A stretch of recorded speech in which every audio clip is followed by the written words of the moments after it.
2026-এর বিধানসভা ভোটে কি দেখা যাবে? 2021-এর পর থেকে যে বিপুল পরিমাণে দুর্নীতি ধরা পড়েছে, তৃণমূলের একের পর এক মন্ত্রী জেলে গেছে, একের পর এক বিধায়ক জেলে গেছে, তারপরে তো কোনো নতুন করে বিধানসভা নির্বাচন হয়নি। তৃণমূলকে তো সরানো নির্বাচন হবে 2026-এ। সেখানে যদি মানুষ দুর্নীতির বিরুদ্ধে রায় দেন, তাহলেই বোঝা যায় মানুষ দুর্নীতির বিরুদ্ধে রয়েছে। তৃণমূলকে ভোট দেওয়া মানে শেখ শাহজাহান, উত্তম সর্দার, শিবু হাজরাদের যে বাহিনী, সেই বাহিনীর দিকে সমর্থন করা, মহিলাদের উপর অত্যাচার করা, মহিলাদের উপর বলৎকার করা তৃণমূলের রাজনৈতিক নেতাদের একটা মডেল। আমরা দেখলাম মুখ্যমন্ত্রী মমতা বন্দ্যোপাধ্যায় প্রায় 1 বছর পরে সন্দেশখালী গেলেন। আমরা যখন দেখেছিলাম যে শেখ শাহজাহান এবং তার বাহিনী সন্দেশখালীর মহিলাদের উপর আক্রমণ করছিলেন, অত্যাচার চালাচ্ছিলেন, সেই সময় মহিলারা মুখ্যমন্ত্রীকে ডেকেও কিন্তু পাননি। পরবর্তীকালে আমরা দেখলাম মুখ্যমন্ত্রী সন্দেশখালীতে গেলেন। কি বলবেন? দেখুন, মুখ্যমন্ত্রীর হঠাৎ সন্দেশখালীর কথা মনে পড়েছে। বিগত 1 বছর আগে থেকে যখন সন্দেশখালীর পরিস্থিতি উত্তপ্ত হয়েছে, যখন সন্দেশখালীর মায়েরা, বোনেরা, দিদিরা পথে নেমে আন্দোলন করেছে তাদের সুরক্ষার দাবিতে শেখ শাহজাহান বাহিনীর বিরুদ্ধে, তখন মুখ্যমন্ত্রীকে দূরবীন দিয়েও খুঁজে পাওয়া যায়নি। এদিন মুখ্যমন্ত্রী গেছেন, গিয়ে মঞ্চে উঠে বড় বড় বক্তব্য রেখেছেন, সাধারণ মানুষের কোনো কথা শোনেননি এবং তিনি মনে করছেন সন্দেশখালীতে তিনি 1-2বার গেলে সন্দেশখালীর মানুষ মনে হয় ভুলে যাবে। কিন্তু সন্দেশখালীর মানুষ জানে তৃণমূলকে ভোট দেওয়া মানে শেখ শাহজাহান, উত্তম সর্দার, শিবু হাজরাদের যে বাহিনী, সেই বাহিনীর দিকে সমর্থন করা। তাই সন্দেশখালীর কোনো মানুষ যারা সন্দেশখালীর নারীদের সুরক্ষার পক্ষে, তারা তৃণমূলকে ভোট দেবে না। আমরা দেখলাম যে আজ শুভেন্দু অধিকারী এবং রেখা পাত্র সন্দেশখালীতে আবারও সভা করলেন এবং সেখান থেকে রেখা পাত্র বললেন যে সন্দেশখালীর মানুষ শুভেন্দু অধিকারীর পাশে আছে, রেখা পাত্রের পাশে আছে। কি বলতেন এই বিষয়ে? সত্যি কি সন্দেশখালীর মানুষ পাশে আছে? দেখুন, সন্দেশখালীর মানুষ তৃণমূলের বিরুদ্ধে রয়েছে, এটা পরিষ্কার। সন্দেশখালী জুড়ে যেভাবে অত্যাচার চলেছে, 2011-র পর থেকে দিনের পর দিন বিরোধী দল করলে তাদেরকে মেরে জীবন্ত ভেড়িতে ফেলে দেওয়া হয়েছে। এমনকি বহু মানুষ আছে সন্দেশখালী যারা নিখোঁজ হয়ে গেছে।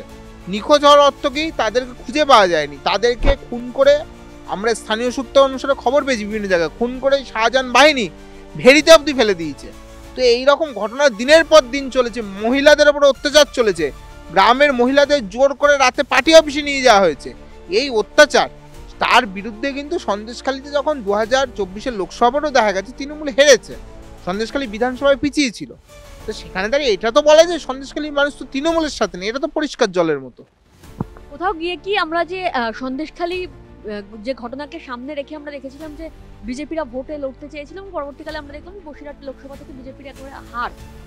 সেখানে দাঁড়িয়ে 2026-এ যে ইলেকশন আসছে, সেখানে কি কোথাও গিয়ে বিজেপি একটা ভালো ফল করতে পারে বলে মনে করছেন? বিজেপি কি ভালো ফল করবে, খারাপ ফল করবে একমাত্র সন্দেশখালী কেন? একটা সন্দেশখালী তো একটা মডেল। এই মডেল তো সারা পশ্চিমবঙ্গ জুড়ে তৃণমূল চালিয়েছে। তার মডেলের একটা উদাহরণ আরজিকর হতে পারে, উদাহরণ হতে পারে কুলতলি, তার আগে পার্ক স্ট্রিট থেকে কামদুনি থেকে বিভিন্ন জায়গায় মহিলাদের উপর অত্যাচার করা, মহিলাদের উপর বলৎকার করা তৃণমূলের রাজনৈতিক নেতাদের একটা মডেল। সেই মডেলটাকে প্রথম যেখানে প্রতিষ্ঠা হয়েছে, সেই প্রতিষ্ঠার নাম হচ্ছে সন্দেশখালী। সন্দেশখালীর মডেল এই শেখ শাহজাহানের মতো নেতারা তৃণমূলে অনেক আছে। এই ধরনের নেতারাই তৃণমূলের সম্পদ, মণিমাণিক্য, দিদির গলার মালা। এই ধরনের নেতারা ভেড়ি দখল করে, জমি দখল করে, মানুষের থেকে তোলাবাজি করে, টাকা লুট করে, টেন্ডার থেকে টাকা খায়, প্রমোটিং থেকে টাকা খায়। এরকম শেখ শাহজাহান তৃণমূলের শয়ে আছে।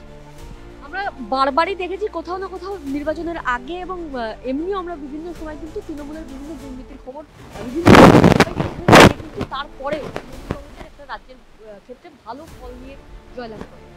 কি কারণ হতে পারে বলে মনে হয়? দেখো, দুর্নীতি হয়েছে বলে ভালো ফল নিয়ে জয়লাভ করেছে, এটা তো কোনো লজিক না।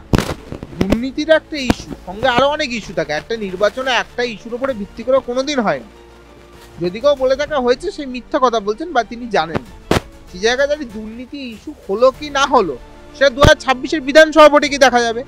2021-এর পর থেকে যে বিপুল পরিমাণে দুর্নীতি ধরা পড়েছে, তৃণমূলের একের পর এক মন্ত্রী জেলে গেছে, একের পর এক বিধায়ক জেলে গেছে, তারপরে তো কোনো নতুন করে বিধানসভা নির্বাচন হয়নি। তৃণমূলকে তো সরানো নির্বাচন হবে 2026-এ। সেখানে যদি মানুষ দুর্নীতির বিরুদ্ধে রায় দেন, তাহলেই বোঝা যায় মানুষ দুর্নীতির বিরুদ্ধে রয়েছে। আর কোনো মানুষ নিশ্চয়ই চাইবে না দুর্নীতি হোক। দুর্নীতি হয় শিক্ষা ব্যবস্থা ভেঙে পড়ুক, রেশন ব্যবস্থা ভেঙে পড়ুক, খাদ্য ব্যবস্থা ভেঙে পড়ুক। কে চাইবে যে চাকরিগুলো চুরি হোক? কেউ চায় নাকি তাই কোনোদিন? 26-এর বিধানসভার কথা যখন উঠছেই, তখন আরো একটি প্রশ্ন করবো যে 26-এর বিধানসভার আগে রাজ্যের বুকে নতুন কোনো রাজনৈতিক দল আসতে পারে, এমনই কানাঘুষি শোনা যাচ্ছে। কোথাও গিয়ে কি অধীর রঞ্জন বাবুকে নিয়ে ছাত্রীদের মধ্যে বিভিন্নভাবে তিনি বিতৃষ্ণা প্রকাশ করেছেন?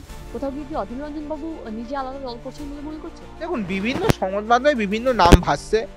আপনারাই সংবাদ মাধ্যমের যারা রয়েছেন তারা কখনো বলছেন অভিষেক ব্যানার্জি দল করবে, আপনি এখন বলছেন অধীর রঞ্জন চৌধুরী দল করবে, কখনো শুভেন্দু অধিকারীর নাম দেখছি, এক একজন রাজনৈতিক নেতার নাম দেখছি, কখনো সিপিআইএম এর অনেকের নাম আপনারা ভাসাচ্ছেন। এগুলোর কোনো উত্তর হয় না। আগে যদি কোনো নতুন দল হয় সেটা প্রকাশ্যে আসুক, সেখানে কারা থাকবে না থাকবে তখনই দেখা যাবে। আমরা নতুন দলকে নিয়ে বেশিভাবে চিন্তিত না, আমরা আমাদের দল কংগ্রেসকে নিয়ে চিন্তিত, আমরা আমাদের দলকে কিভাবে শ্রীবৃদ্ধি করবো। আমরা দেখছি যে রাজ্যের বুকে বিভিন্ন জায়গা থেকে কিন্তু অনুপ্রবেশ বাড়ছে। আমরা রিসেন্ট বেশ কয়েকদিন ধরে দেখেছি যে রাজ্যের বুকে ভুয়ো আধার কার্ড থেকে শুরু করে ভুয়ো পাসপোর্ট এবং বিভিন্ন জায়গায় আমরা দেখতে পাচ্ছি কিন্তু জঙ্গির সংখ্যাও বাড়ছে। কি বলবেন এই বিষয়ে?